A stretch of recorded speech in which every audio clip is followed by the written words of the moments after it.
half-ass veganism and half-ass anti-speciesism. Okay? What is that? Firstly, you need to understand word games, like I mentioned before. Word games, you were taught spelling in school and definitions because these definitions and words can be tossed around in many different ways and their context can be interpreted in many different ways.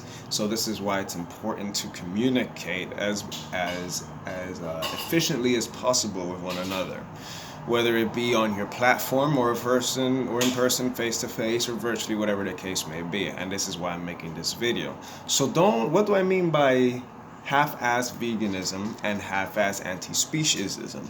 You cannot, for example, believe in I'm gonna put it in brief summaries. You cannot say you believe in the rights of the animals to live and love, but yet you want to dictate how those animals should live and love. Especially when it comes to, for example, crazy stories, and this isn't the new thing, but especially when it comes to crazy stories like the dolphin lover.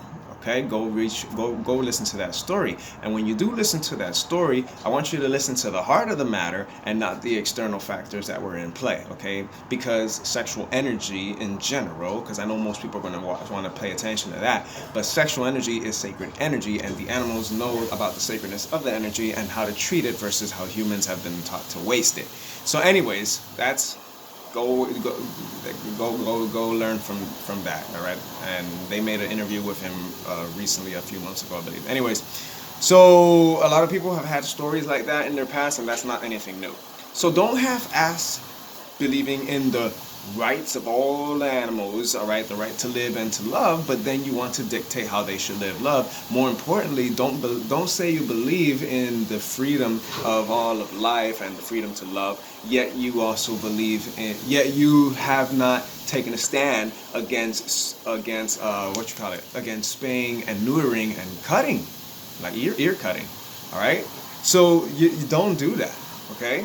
And I know there are plenty of bright people who have been questioning the nonsense of that, because it is nonsense. There's no such thing as overpopulation.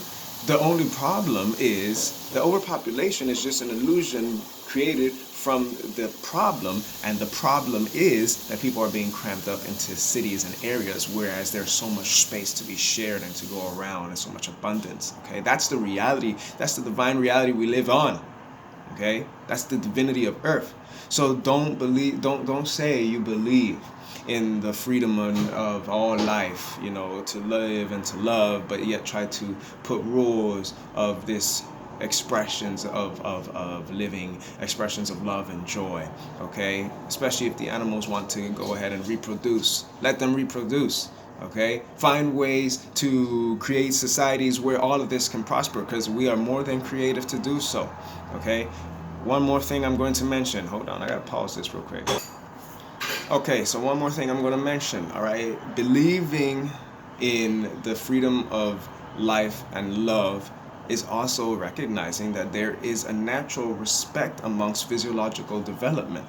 All right, we grow and develop for certain reasons. It's why you wouldn't pit someone or some being older with a newly developed and still in its early development stages of development being, right?